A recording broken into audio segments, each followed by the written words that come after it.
صوبے بنانے کا آئینی طریقہ کار موجود ہے۔ سندھ اسمبلی نے متعدد بار نئے صوبے بنانے کی مخالفت کی۔ احتجاج کا ایک طے شدہ طریقہ کار ہے۔ وزیر اعلیٰ سندھ سید مراد علی شاہ کہتے ہیں صوبوں کے معاملے پر بچت کرنے میں کوئی قباحت نہیں۔ جن کو لگتا ہے سسٹم کولیپس کر گیا وہ تھر پارکر کا معائنہ کریں۔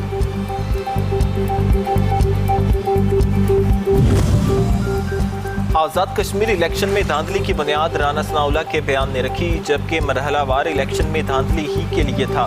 پیپلز پارٹی رہنماؤں کی نیوز کانفرنس نیب بخاری کہتے ہیں حکومت سازی کا معاملہ الیکشن کمیشن کا کام نہیں، دھاندلی سے ہماری سیٹیں چھینی گئی۔ نون لیگ نے دھاندلی سے اپنے امیدوار جتوائے۔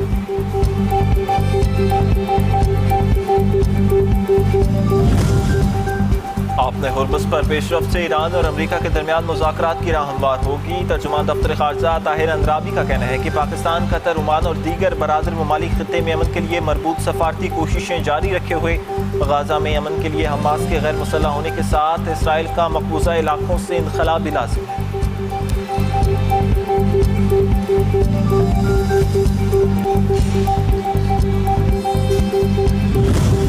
اور فلسطینیوں کی اپنے ہی گھروں سے جبری بے دخلی نسلی صفائی کے مترادف قرار۔ برطانوی میڈیا کی رپورٹ میں اہم حقائق سامنے آ گئے۔ گھروں کی مسلسل مسماری کے خوف سے فلسطینی خاندانوں کی روزمرہ زندگی شدید متاثر۔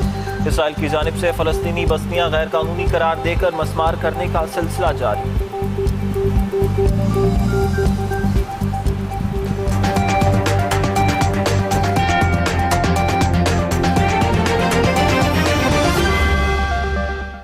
مجوزہ اپنے ہرمز معاہدہ ایران کے لیے سود مند۔ ایران کو بحری آمد و رفت کا کنٹرول مل جائے گا۔ ایران نے اپنے ہرمز سے گزرنے والے ہر جہاز سے 7% فیس لینے کا مطالبہ بھی کر دیا۔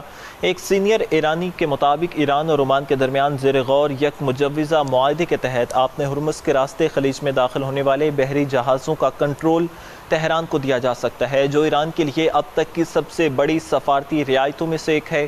یہ طے ہونا باقی ہے کہ کنٹرول کی عملی نوعیت کیا ہوگی۔ خلیجی ممالک کے مذاکرات کا اس بات پر زور دے رہے ہیں کہ بحری جہازوں کی تلاشی کی نگرانی علاقائی ممالک کریں، جبکہ کسی بھی قسم کی فیس کی ادائیگی رضاکارانہ بنیادوں پر ہو۔ معاہدے کے مسودے میں یہ تجویز شامل ہے کہ اپنے ہرمز کے ذریعے خلیج میں داخل ہونے والے جہازوں پر ایران کو اختیار حاصل ہوگا، جبکہ سب سے بڑا اختلاف اس بات پر ہے کہ خلیج سے باہر جانے والے بحری جہازوں پر ایران کا کردار کیا ہوگا۔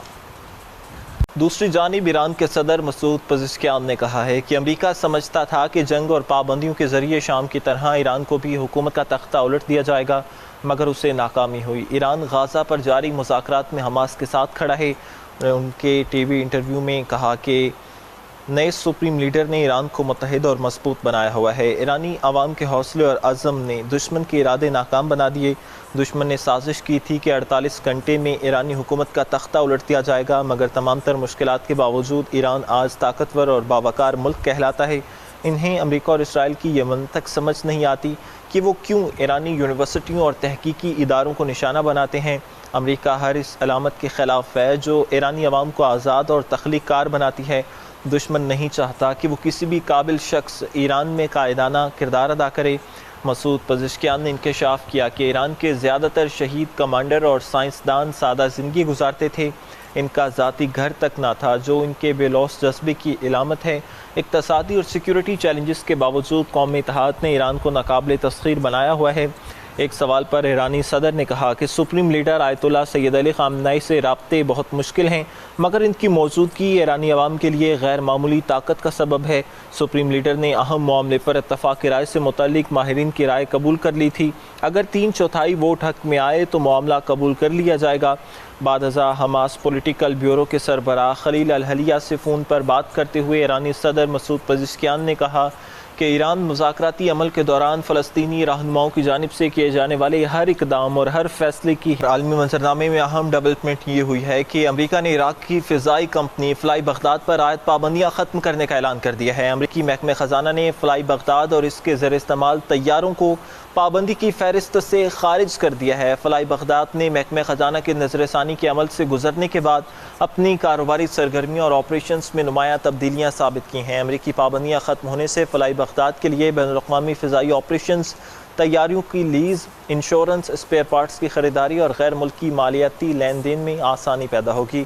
امریکہ نے جنوری 2024 میں عراق کی ایئر لائن فلائی بغداد پر ایران کے پاسداران انقلاب کی فورس سے تعلق رکھنے کا الزام عائد کرتے ہوئے پابندیوں کی فہرست میں شامل کیا تھا۔ نائب وزیر اعظم اسحاق ڈار کی اردن میں اہم ملاقاتیں۔ اسحاق ڈار نے دیگر وزرائے خارجہ اور اعلیٰ شخصیات کے ہمراہ ہاشمی مملکت اردن کے فرمانروا شاہ عبداللہ دوم بن الحسین سے ملاقات کی۔ علاقائی صورتحال بالخصوص مقبوضہ مغربی کنارے میں بگڑتی ہوئی صورتحال پر تبادلہ خیال کیا۔ اسحاق ڈار نے ملاقات کے دوران صدر، وزیر اعظم، فیلڈ مارشل اور پاکستان کی عوام کی جانب سے نیک تمناؤں اور خیر سگالی کے پیغامات شاہ عبداللہ دوم تک پہنچائے۔ اس موقع پر اردن کے فرمانروا نے بھی پاکستان کی قیادت اور عوام کے لیے نیک خواہشات اور دعاؤں کا اظہار کیا۔ وزیر خارجہ نے بیت المقدس میں مسلم اور مسیحی مقدس مقامات کی اردن کی مستقل سرپرستی اور خطے میں امن و استحکام کے لیے ہاشمی مملکت کی مسلسل کوششوں کو بھی سراہا۔ اس ملاقات میں فلسطین کی موجودہ صورتحال، مشرق وسطیٰ کی تازہ پیش رفت اور دیگر علاقائی امور پر بھی تفصیلی تبادلہ خیال کیا گیا۔